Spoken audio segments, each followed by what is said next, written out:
Шаардагы бийик имарат аскалуу тоого жете албайт. Айылдан адам кетсе да, адамдан айыл кете албайт.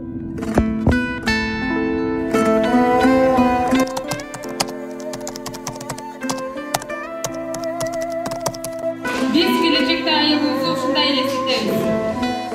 Мынакей айылыбызда ушундай ташталып калган суу бар бул жерде. Бул суу жерден чыгат, жылуу суу.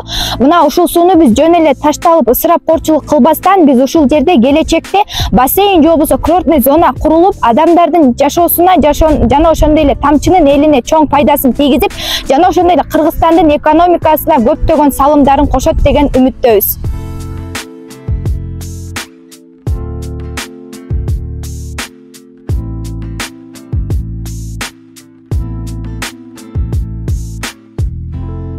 Тамчы айылындагы жай мезгилинде транспорттук кыймыл адамзатка чоң коркунуч алып келүүдө. Келечекте ошону чечүү жолун Келечекте Тамчы айылында адамдар өтө турчу мост курулат деген үмүттөбүз. Адамдын кичине болсо да коопсуздугун сактайт. Келечекте биз ушул жерде бакча деп элестетебиз. Анын бирден бир себеби бул жерге жалаң гана өсүмдүктөр, гүлдөрдү өстүрсөк, экологияга пайдасын алып келет. Экинчиден, туристтер көрүп бул жерге суктанышат. Жана ошондой эле бул жерди биз көз жоосун алган кооз жер деп элестетебиз.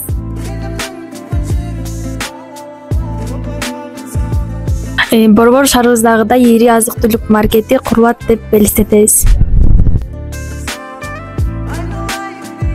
Азыркы учурда бул жердин көрүнүшү өзүңүздөр көрүп жаткандай ушундай.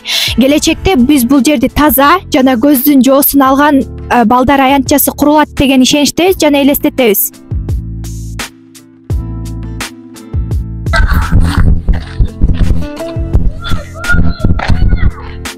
сен таза болсоң, мен таза болсоң, коом да таза болот.